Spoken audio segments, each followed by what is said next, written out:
From Lucky Dongs to a gladiator's special sauce, to laundry days fueled by golden showers. Even if you think about the Roman Empire every day, we're about to hit you with some truths you never saw coming. On today's episode of the Infographic Show, we're revealing 50 insane facts about ancient Rome. Number 50. Ancient Romans thought gladiator bodily fluids could do almost everything.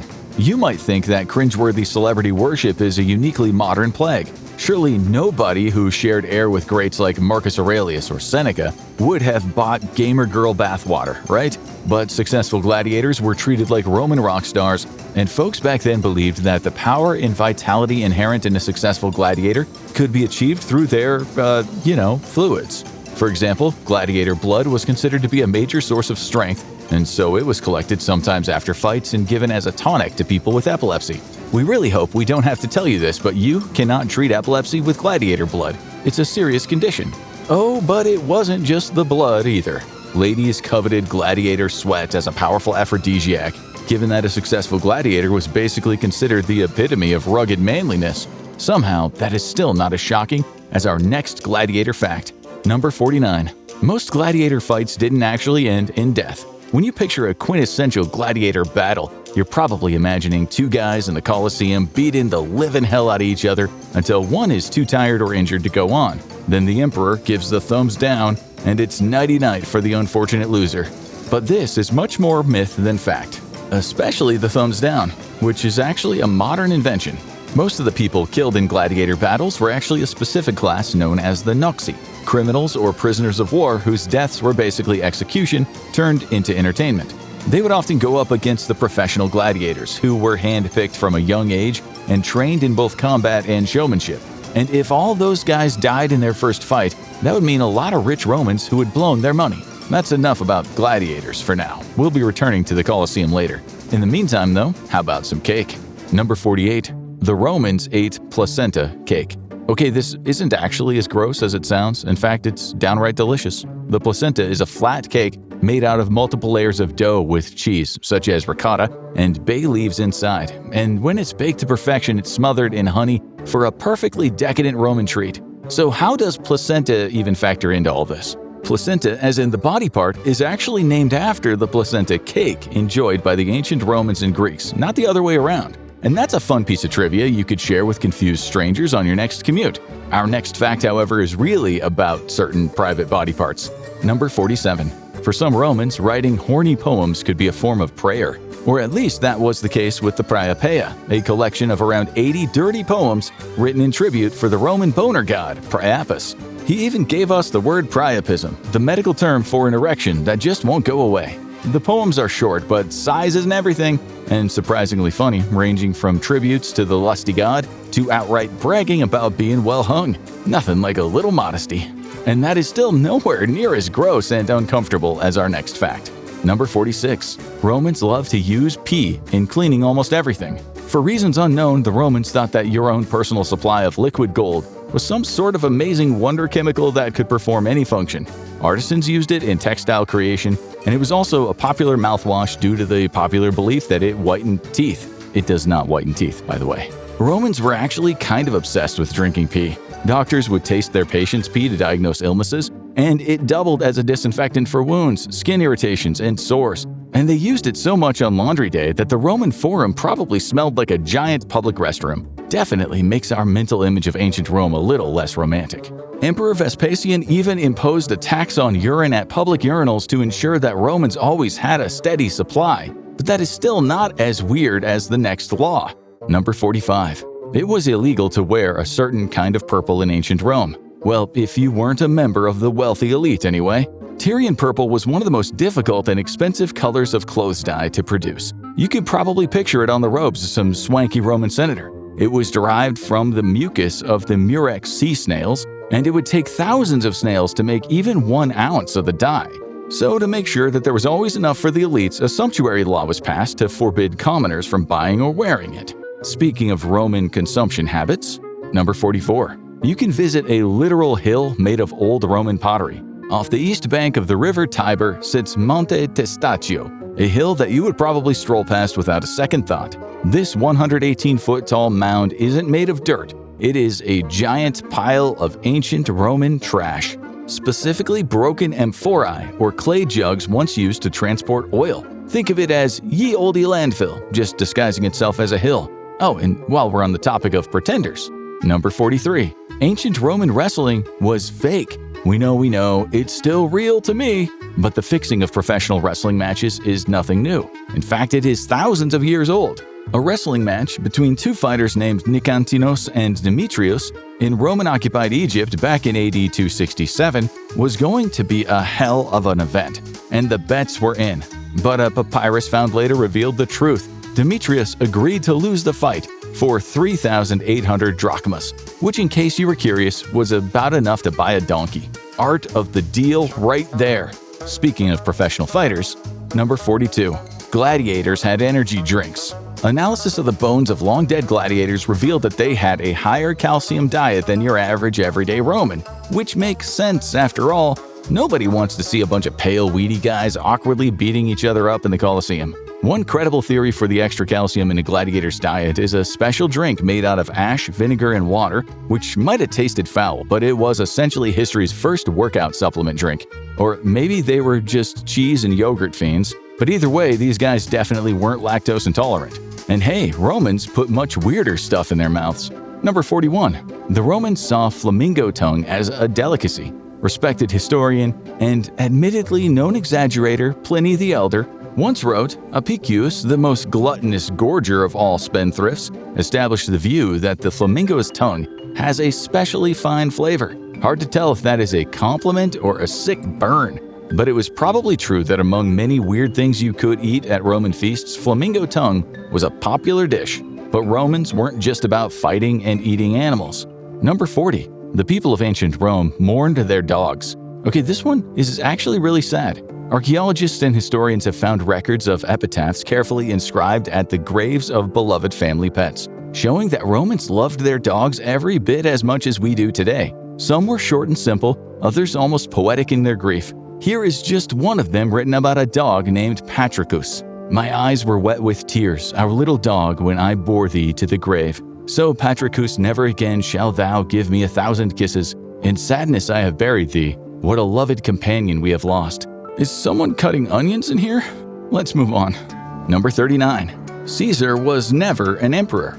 Despite being probably the most famous leader of Rome in all history, Julius Caesar was never a man of imperial blood. He was actually a populist and beloved military leader who was elected as a dictator by the people of Rome in 48 BC. Part of the reason that the Senate and his best bud Brutus assassinated him was fear that Caesar's lust of monarch-like power would destroy the new democratic ideals of the Republic. Let's head back to the Colosseum.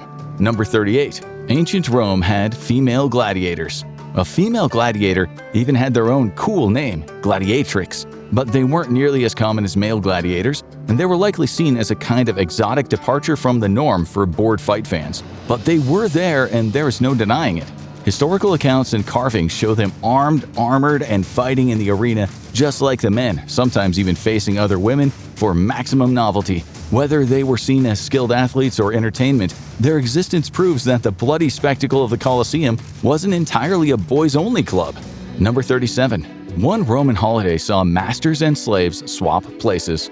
During the yearly festival of Saturnalia, the tribute to the mighty god Saturn, who controlled, among other things, seeds and sowing, everything got a little topsy-turvy. As part of the festivities, slaves were allowed to criticize their masters. In some cases, they even swapped clothes, with the slaves wearing fine robes while their masters dressed down. And the social roles completely reversed. Slaves could give orders and masters had to obey. Maybe try that with your boss next December. Just be ready for an HR visit. But just in case you think the Romans are chill, number 36. They had an insanely brutal punishment for parricide. The Romans are a funny contradiction, an advanced civilization with downright barbaric punishments. But if you killed a parent or another close family member, like that one weird uncle, you would have to suffer through poena kulei, also known as the punishment of the sack. They would throw you into a burlap sack with a monkey and a snake and a chicken before throwing you into a river to drown. But that is not the craziest thing Romans did in a body of water.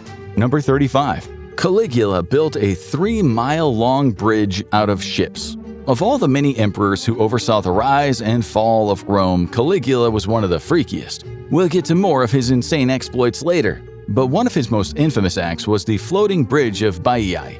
While some historians dispute that the bridge was ever created, Caligula demanded that the ships line up across the Baiae so he could triumphantly ride his chariot across the body of water.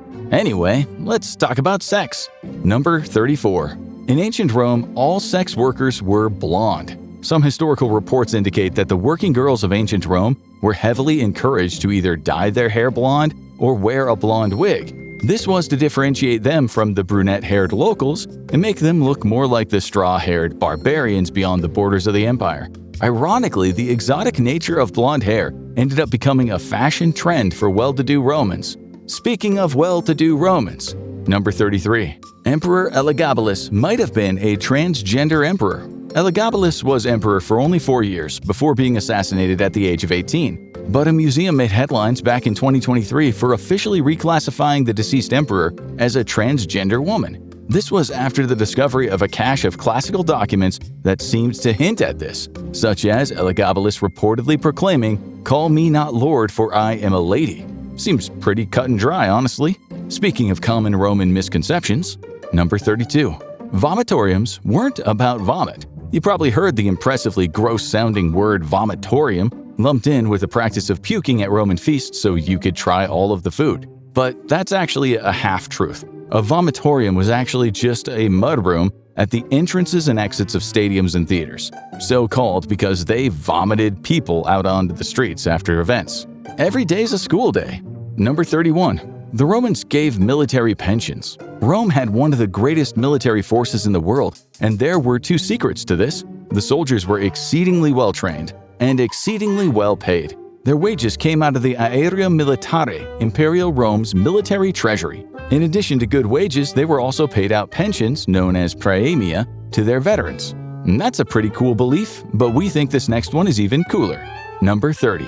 Romans believed in werewolves. They're among the earliest recorded believers in the myth of the lycanthrope. Roman writers described them in detail, warning of men who could transform into wolves under the right conditions. They even had a really cool name for them, Vercepellis, meaning skin changer, or turn skin. Now it sounds like the perfect title for an ancient horror movie, but this isn't even close to the other weird supernatural belief that the Romans had.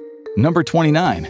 The Romans loved cursing people. The classic Roman cursing technique was to etch your plea for holy revenge on a thin piece of lead and then drop it into a sacred spring or well. This was normally accompanied by a sacrifice. For our money, the funniest one was left by a heartbroken man cursing the guy who stole his girl. It said, among other things, "May he who carried off Vilbia from me become as liquid as water."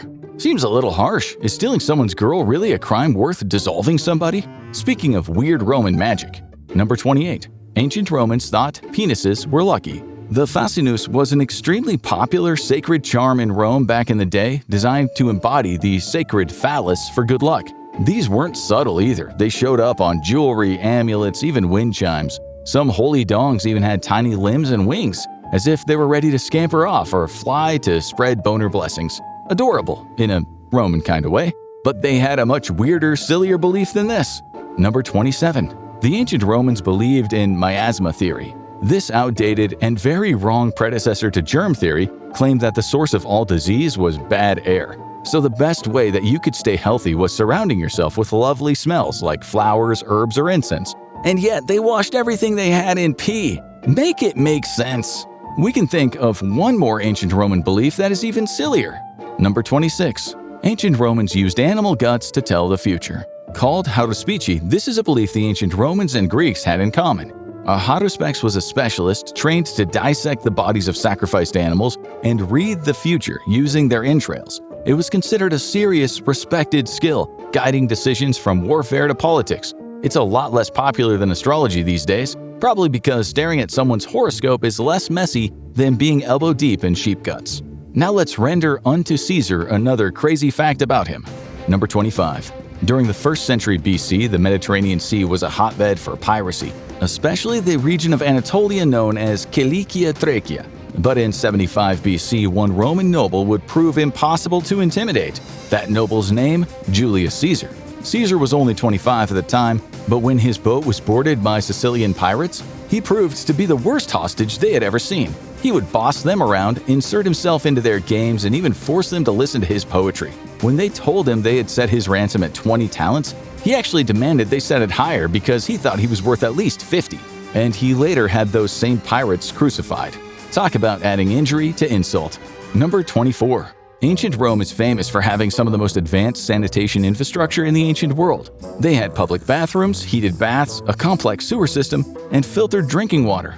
However, this commitment to sanitation doesn't seem to have had any real benefits on public health. As a 2016 study found, archaeological excavations of Roman public toilets have found fossilized evidence of intestinal parasites and their eggs. These findings suggest that the parasites were just as common in the Roman Empire as they were in the Bronze and Iron Age settlements in other countries where people bathed less often. Number 23. Vestal virgins who broke their vow of chastity were buried alive. Chosen before puberty, these women were taken to a priestly college where they would swear themselves to Vesta, the goddess of the hearth, home, and family. They spent most of their time making sure the fire in the Temple of Vesta never went out, and they were expected to eschew all human connection, especially sex. Any Vestal virgin who was found to have broken her vow would be entombed alive, and her lover would be beaten to death. Number 22. The eruption of Mount Vesuvius buried the city of Pompeii in 79 AD and sat abandoned for centuries until it was rediscovered. Or at least so we thought. New evidence has proven that once the dust settled, some of the citizens of Pompeii actually moved back into what was left of their hometown. Archaeologists have found signs that people lived on the upper floors of half-buried houses and dug through the ash to retrieve treasures that could be resold. There's even signs that the people were eventually able to grow vegetables in the ashes. However, Pompeii was never fully rebuilt and was abandoned forever in 472 AD. Number 21. We all know Caligula was the mad king who supposedly made his horse a senator. He even went to war with the ocean. But the truth is, he probably wasn't insane, just insanely corrupt. Caligula blew his predecessor Tiberius's fortune on extravagant feasts and enormous pleasure barges full of jewels. He spent more time at the racetrack than he did doing any kind of statecraft. And the famous horse as consul story is just an exaggeration. It was Caligula's way of saying that he could hand Rome's highest office to anyone, including a horse. Number 20. The word decimate comes from the Latin decimare, which was the name of a punishment used during ancient Rome. It was reserved for military offenses like mutiny, desertion, and cowardice, and it involved killing every 10th soldier. The idea was that the remaining 9 out of 10 would be scared into being more loyal to their commanding officers. Say what you will about the Romans, they were certainly a straightforward bunch. Number 19. The Romans are thought of as being one of history's most successful armies, but one man was able to challenge that supremacy: Hannibal Barca of Carthage. Hannibal was only 26 when he was given command of all of the Carthaginian forces on the Iberian Peninsula. During the Second Punic War, Roman naval supremacy made it impossible for Carthage to attack from the sea. But instead of adopting a defensive strategy against the enemy, Hannibal launched one of history's most audacious offensives. He marched across the Alps with over 50,000 infantry, 12,000 cavalry, and 37 armored war elephants. It was a tactic so insane that the Romans never saw it coming, and even though Hannibal was eventually defeated, he had them on the ropes for nearly 20 years. Number 18. In his quest to gain power, Emperor Nero had his own mother and stepbrother assassinated. Nero was the son of Agrippina the Younger, who married Emperor Claudius in 49 AD. She was constantly scheming ways to get her son ahead in the line of succession. But the two had a falling out after Nero poisoned his stepbrother, Britannicus. Eventually, Nero concocted a plan to crash a boat that Agrippina was on, and she was injured but thankfully survived. But Nero found that out, and so he sent another assassin to finish the job by stabbing her. Family, huh? Number 17. The sister of a Roman emperor was almost engaged to Attila the Hun. Justa Grata Honoria, sister of Valentinian III, fell pregnant out of wedlock after allegedly having an affair with a household servant. This scandal led to Honoria losing her royal title. Her brother had her lover killed and set her up in an arranged marriage with a senator. But Honoria wasn't happy about that, and in 450 AD she had a ring delivered to Attila the Hun, who was busy invading Western Europe. Attila agreed, with the provision that Honoria's title be restored and her brother give the Huns half of Western Rome as a dowry. Valentinian was not a big fan of this idea, and he refused the offer on both counts. Shortly after, the Huns invaded Roman Gaul. Number 16. In the Roman religion, there were 3 different minor gods for doors, door hinges, and handles and thresholds. Janus, the most well-known of the three, was the god of doorways, gates, beginnings, and endings, and was recognizable by his two faces. Cardea was the goddess of door handles and hinges, and Limentinus was a god of thresholds. Number 15. Enslaved people in Rome came from a variety of backgrounds. Some were debtors, others were prisoners of war, and others were born into slavery. They were given a wide variety of jobs, from laborers and sanitation workers all the way up to respected tutors and financial advisors. Some slaves of powerful merchants even ran businesses as proxies for their masters.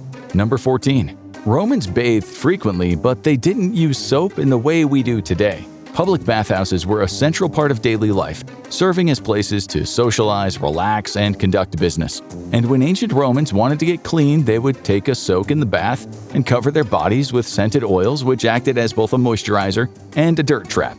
The oil, along with sweat, grime, and dead skin, was scraped away using a curved metal tool called a strigil. The result was smooth, fresh skin, without a single bar of soap or a TikTok tutorial in sight. Number 13. When you picture the ancient world, you probably picture beautiful, clean marble statues. But in actuality, the Romans were way less into minimalism than we once thought. In the 1980s, German archaeologist Vinzenz Brinkmann used chemical analysis to detect microscopic paint traces on Roman statues. His findings showed that many of those pure marble masterpieces were once painted in shockingly bright, eye-popping colors. Number 12. Julius Caesar was the most famous emperor, but everyone pronounces his name wrong.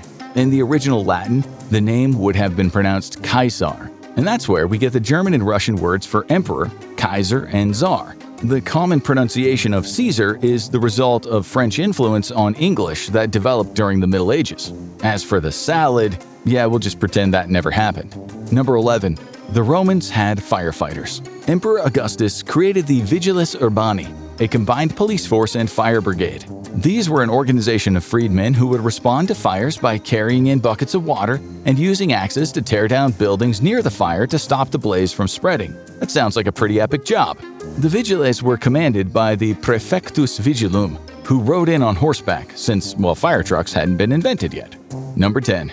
Even though gambling was technically considered a vice in ancient Rome, the Romans loved to play games of chance. Gambling was practiced by all social classes, and the most common ways to gamble included dice games, board games, sports betting, and the practice of casting lots. Roman gambling is even mentioned in the Bible, where Roman soldiers are depicted casting lots on Jesus' clothes during his crucifixion.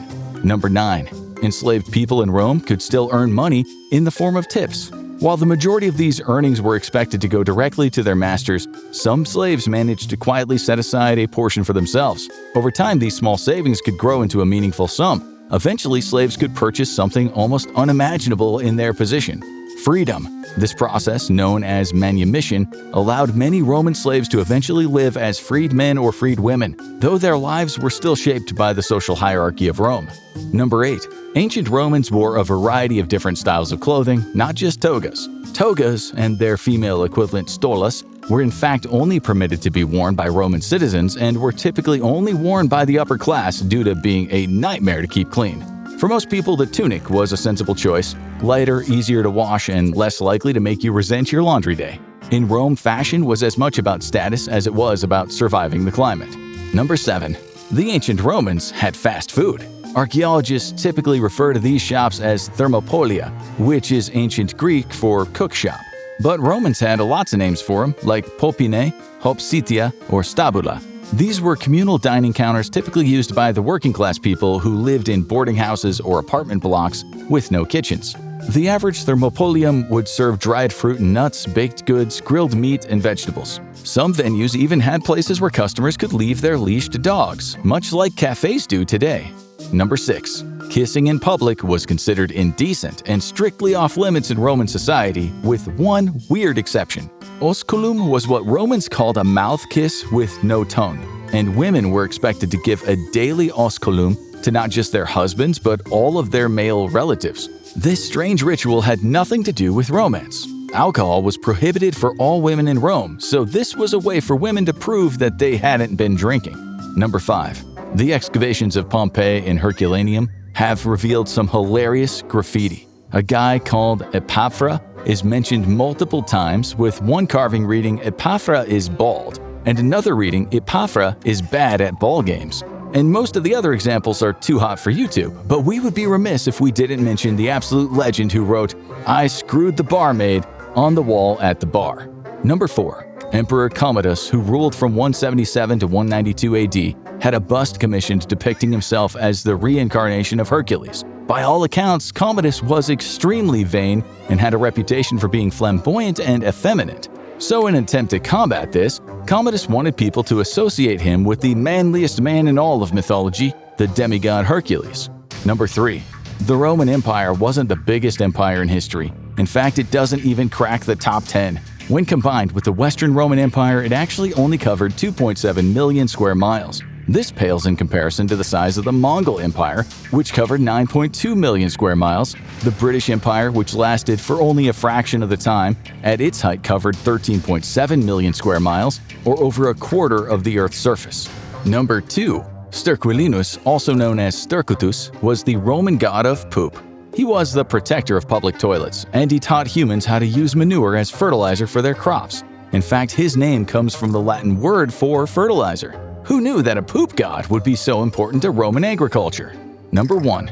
Emperor Claudius, who ruled from 41 to 54 AD, was notorious for his farts. The emperor, who suffered from intestinal issues his whole life, once famously joked that he would issue an edict giving license to fart at the dinner table. Shortly after Claudius's death, Seneca the Younger wrote a satirical play about him called Apocolocyntosis, which included copious wind-themed puns and ends with Claudius desperately trying to fart and dying.